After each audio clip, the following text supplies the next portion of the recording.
తాకట్లో ఉన్న మీ బంగారాన్ని విడిపించి ఆ రోజు ఆన్లైన్ రేటుకి కొంటాం. Sharma gold company. నమస్తే, మీరు చూస్తుంది సుమన్ టీవీ. నేను మీ కీర్తి. ఈ రోజు నాతో పాటు ఉన్నారు ప్రముఖ ఆస్ట్రాలజర్ బ్రహ్మశ్రీ నానాజీ పట్నాయక్ గారు. నమస్తే గురుగారు. శ్రీమాత్రే నమః. గురుగారు, రాబోయే ఏకాదశి విశిష్టత గురించి, పాటించవలసిన నియమాల గురించి ఈ వీడియో ద్వారా ప్రేక్షకులకి తెలియజేద్దాం. తప్పకుండా అమ్మ. ఫస్ట్ ఆఫ్ ఆల్ మనం అసలు ఏకాదశి ఎందుకు పాటిస్తాం అనే విషయం తెలియాలి. మనకి ఇందులో రెండు రకాలు ఉంటాయి. ఉపవాసమే ప్రధానము. ఉపవాసం అనగానే రెండు రకాల అర్థాలు చెప్తూ ఉంటారు. ఒకటి, దేవుడికి దగ్గరగా ఉండడమే కానీ ఏమీ తినకుండా ఉండడం కాదు అంటూ ఉంటారు. ఇప్పుడు ఏకాదశి అంటే ముందుగా ఫాస్టింగ్ అనేది బ్లైండ్ గుర్తు వస్తుంటుంది. అయితే రెండు రకాల అర్థాలు ఉన్నాయి దానికి. ఉపవాసము అంటే దేవుడికి దగ్గరగా ఉండడం, అంటే మీ ఆలోచనల్లోని మీరు ఏ పని చేస్తున్నా దేవుడు గుర్తు రావడం. రెండవది, నిజంగానే శాస్త్రంలో ఈ ఏకాదశి నాడు మాత్రం తినకుండా ఉండమని చెప్పారమ్మా. ఇదేమి చెప్పలేదు, చెప్పకపోవడం కాదు. 8 యామములు అని చెప్పారు. 8 యామములు అంటే, యామము అంటే 3 గంటలు. 8 3 24 గంటలు. ఈరోజు పొద్దున్న స్టార్ట్ చేస్తే రేపు ఉదయం వరకు తినకుండా ఉండగలగాలి. అది ఎవరు? చిన్నపిల్లలు కాదు, స్త్రీలకు చెప్పలేదు. ఉండగలిగితే ఉండండి కానీ చెప్పలేదు. అనారోగ్యంతో ఉన్న వాళ్ళు, బాగా ఏజ్డ్ పర్సన్స్ ఉండక్కర్లేదు. మీరు ఉండలేము, షుగర్ బీపీ ఉంది, ఉండాల్సిన పనేం లేదు. చక్కగా ఏ పండో ఏదో తీసుకొని అల్పాహారం తీసుకొని ఉండొచ్చు, తప్పేం కాదు. కానీ ఉండగలిగిన వాళ్ళు కనుక ఉండగలిగితే వీళ్ళకి కలిగే ఫలితం ఏమిటంటే, ఏకాదశి నాడు ఎవరైతే ఉపవాసం ఉంటారో ఆ ఉపవాస ఫలాన్ని విష్ణువు తీసుకొని మనకు పుణ్యాన్ని ఇస్తాడు. ఒక ఎక్స్చేంజ్ లాగా. అది శాస్త్రంలో ఉన్నటువంటి విషయమే అది. అయితే దీనివల్ల ఇంకొక గొప్ప పని కూడా జరుగుతుంది. ఏమిటంటే, మీరు ఎప్పుడు ఏకాదశి తీసుకోండి, రవి గ్రహం నుంచి ఆ రోజు గ్రహస్థితిని కనుక గమనించినట్లయితే రవి నుంచి చంద్రుడు 5వ స్థానంలో కానీ 11వ స్థానంలో కానీ ఉంటాడు. 5 లేదా 11 స్థానాల్లోనే ఉంటాడు ఏకాదశి నాడు. ఎందుకు అలాగా అంటే, చంద్రుడు మనస్కారకుడు, రవి ఆత్మకారకుడు.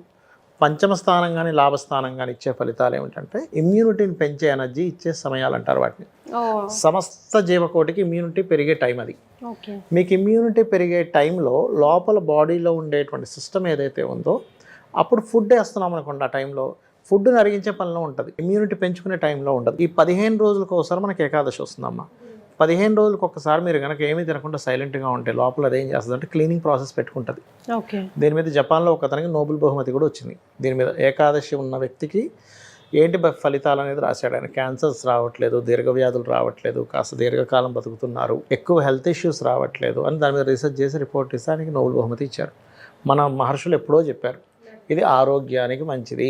ఇవి ఇప్పుడు వచ్చేటువంటి ఏకాదశికి ఉండేటువంటి ప్రత్యేకత ఏమిటి అంటే, ఇది పర్టికులర్గా చంద్రుడు కన్యా రాశిలో కేతువుతో ఉండగా వస్తున్నాడు. అలాంటప్పుడు మనం చేసే ఏకాదశి వల్ల కలిగే ఫలితం ఏమిటంటే, మొట్టమొదటిగా మన బుద్ధి వికసిస్తుంది. ఎటువంటి విషయాల్లో? అప్పుల విషయాల్లో. ఇప్పుడు మనం చూడండి, మిస్క్యాల్కులేషన్ వల్లే పిచ్చి పిచ్చిగా మనం క్రెడిట్ కార్డ్ అక్కడ వాడేసి ఇక్కడ వాడేసి, అయ్యో ఇప్పుడు ఈ బిల్లు ఎలా కట్టాలని టెన్షన్ పడుతూ ఉంటాం. అంతే కదా. అప్పులు తగ్గుతాయి ఫస్ట్ ఈ ఏకాదశి చేయడం వల్ల. అయితే ఎవరికైనా తీవ్రంగా అప్పులు ఉన్నాయనుకోండి, ఏకాదశి నాడు శ్రీమన్నారాయణని, లక్ష్మీదేవిని ప్రార్థన చేసుకొని విష్ణువుడు కూడా ప్రార్థించి ఓం అపర్ణాయై నమః అనే మంత్రం చేసుకోవాలి. ఎంత మీరు ఓం అపర్ణాయ నమః అనే మంత్రం చేసుకుంటే అంత తొందరగా మీకు ఫైనాన్షియల్ క్రైసిస్ నుంచి బయటపడతారు. మీకు అనిపించవచ్చు ఇది ఏమిటంటే అలా ఎలా బయటపడతాము, అది ఎట్లా నా పని నేను చేసుకుంటే బయటపడతానేమో అంటే, అలా కాదు. ఇక్కడ ఏంటంటే, భగవంతుని యొక్క అనుగ్రహం ఉన్నప్పుడు ఏదో రూపంలో భగవంతుడు మనకి ఉన్న శాలరీ హైక్ అవ్వడానికో, బిజినెస్ డెవలప్ అవ్వడానికో మన బుద్ధి అలా పనిచేసేలా చేస్తాడు. నేను ఇక్కడే ఎందుకు ఉండాలి, నేను ఇంకొంచెం ఇంకేదైనా కోర్సెస్ నేర్చుకుని హై లెవెల్కి వెళ్ళొచ్చు కదా అనే ఆ వ్యక్తి టైం స్పెండ్ చేస్తాడు. దీని మీద ఒక వృత్తాంతం కూడా ఉంది. అంటే ఈ అపర్ణాయ నమః అనే మంత్రం మీద ఒక బ్రాహ్మణుడు ఉండేవాడమ్మ. ఆయన మంచి చాలా సత్యవాది, అన్నీ చక్కగా చేసుకునేవాడు. కానీ ఆయన కర్మ కొద్దీ ఆయన చేయకపోయినా వాళ్ళ పూర్వీకులు అంటే తండ్రులు తాతలు చేసిన అప్పు ఈయన మీద పడింది. మీరు కట్టాల్సిందే అని. ఈయన ఏదో అప్పుడప్పుడు ఉన్నప్పుడు అడపాదడప ఏదో కొంత డబ్బులు ఇచ్చేవాడు. ఈయనకు అంత సంపాదన ఉండేది కాదు. కానీ ఒకరోజు ఊరు వాళ్ళందరూ ఏం చేశారంటే, ఈయనను ఇలా కాదు, ఈయన ఏదో చేసి మొత్తం మీద మనం ఈయన దగ్గర తీసుకుందాం డబ్బులు అని చెప్పని ఇంటికి వచ్చారు. ఈయన రోజు అమ్మవారి ఆరాధన చేసేవాడు. ఒక్కొక్క నామంతో, లలిత సహస్రనామాల్లో ఒక్కొక్క నామంతో పూజ చేసేవాడు. అందరూ వచ్చారు. వాళ్ళ భార్య చూసి ఏమంటే పూజ చేసుకుంటున్నారు, కూర్చోండి వస్తారని చెప్పింది. లోపలికి వెళ్ళి చెప్పింది అప్పుడు వాళ్ళు వచ్చారు అని. అప్పుడే సరిగ్గా అపర్ణ అనే నామంతో చేస్తున్నాడు. గుర్తుకొచ్చింది ఆయనకి, అమ్మ అపర్ణ అంటే అప్పులు తీర్చే తల్లి అంటారు, పర్ణములు విడిచిపెట్టింది అంటే శివుడి కోసం తపస్సు చేస్తూ ఆకు కూడా తినలేదంట, ఎండిన ఆకు కూడా స్వీకరించలేదు, అంత తపస్సు చేసింది శివుడి కోసం అమ్మవారు. అంటారు కదమ్మా, ఏమిటమ్మా నాకు ఈ అప్పుల బాధలు అనుకుని మళ్ళీ చంపలేసుకున్నాడు. చిచి నిన్ను అడగాల్సింది ఇదా, అప్పులు తీర్చు, డబ్బులు ఇవ్వు, టీవీ ఇవ్వు, ఫ్రిడ్జ్ ఇవ్వ అడగాలి. చిచి నేను తప్పుగా అడిగానమ్మా, నాకు మోక్షం కావాలి కదా, ఈ తప్పుగా అడిగాను, క్షమించాను. మళ్ళీ పూజ మొదలు పెట్టేశాడు. పూజ కంప్లీట్ అయిపోయింది. ఈయన బయటకు వచ్చాడు. వచ్చి ఏదో చెప్దాంలే ఇక మళ్ళీ ఇంకొంచెం గడువు అడుగుదామని బయటకు వచ్చి, ఏమంటే నాకు ఇంకొంచెం గడువు కావాలి అని అడగగా వాళ్ళందరూ గడువు కావాలి అంటే అందరూ ఇచ్చేశారు. ఒక పాప వచ్చింది లోపల నుంచి, ఇది పెట్టి పట్టుకొని వచ్చింది. మా నాన్నగారు మీకు ఎవరెవరికి డబ్బులు ఇవ్వాలని అడిగింది అంటే మేము చూపించాం, అందరికీ డబ్బులు ఇచ్చేసింది. ఈ పత్రాలు చింపేయమంటారా అంటే వద్దొద్దు, మా నాన్నగారు వస్తారు, ఆయనకి చూపించి చింపేసాను. లోపలికి వెళ్ళిపోయింది. ఒకసారి పిలవండి ఆ పాపని, మేము చూస్తాము. ఎంత ముద్దు వస్తుంది ఆ పాప, అసలు మాకు మళ్ళీ మళ్ళీ చూడాలనిపిస్తుంది. ఆ పాప ఉన్నంతకాలం మమ్మల్ని మేము మర్చిపోయాం, ఒకసారి పిలవండి అంటాడు. అనగానే ఆయన అక్కడే కూర్చుండిపోతాడు. ఏమిటి స్వామి ఇలా కూర్చుండిపోయారు, అసలు నాకు పిల్లలే లేరయ్యా, మీరు ఎంత అదృష్టవంతులు, మీకు ఆ అమ్మవారు వచ్చి కనబడింది అంతే కదా గురుగారు అని అంటాడు. అంటే ఏమిటంటే ఆ శక్తి, అంత అమ్మవారిని అడగగలగాలి, అమ్మవారు ఇస్తుంది ఖచ్చితంగా. దాని తర్వాత అతనికి రాజు పిలిచి ఆస్థానంలో అతనికి ఒక చోటు ఇవ్వడం జరుగుతుంది. అక్కడ నుంచి లైఫ్ అనేది బాగుంటుంది. ఏంటంటే అంత శక్తి ఉంటుంది. ఇప్పుడు అనవచ్చు ఏమండి మేము చేస్తే అమ్మవారి పిల్ల రూపంలో వస్తుందా అంటే ఈ కాలం వేరు.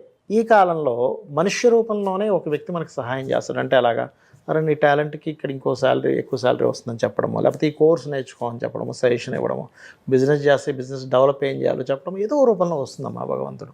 కాబట్టి చూపిస్తాడు, ఖచ్చితంగా దారి చూపిస్తాడు. కనీసం 40 నిమిషాలు చేయాలి మంత్రాన్ని, చేస్తే కనుక ఖచ్చితంగా అప్పులు తీరుతాయి. నేను చాలామంది స్టార్టింగ్లో మన వీడియోలు చూసినప్పుడు ఇదేమిటి అవుతుందా, సరే చూద్దాంలే, డబ్బులేం ఖర్చు పెట్టేది లేదు కదా, జపం చేసి చూద్దామని చేసి, అరే నిజమే తీరిపోతున్నాయి ఏంటి అని అనుకొని ఆశ్చర్యపోయి నాకు కాల్ చేసిన వాళ్ళు, మెసేజ్ చేసిన వాళ్ళు చాలామంది ఉన్నారు అమ్మవారి అనుగ్రహం వల్ల. కానీ మన ఈ వీడియో కూడా చాలా మందికి కూడా ఉపయోగపడుతుంది గురుగారు.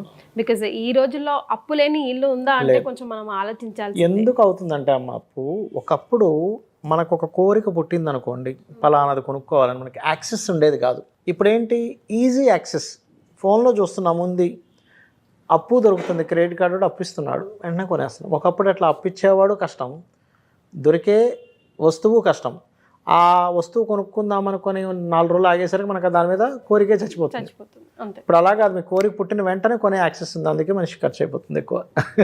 సో మనమే కంట్రోల్లో ఉండగలగాలి. చాలా సంతోషం గురుగారు, ధన్యవాదాలు. శ్రీమాత్రే నమః.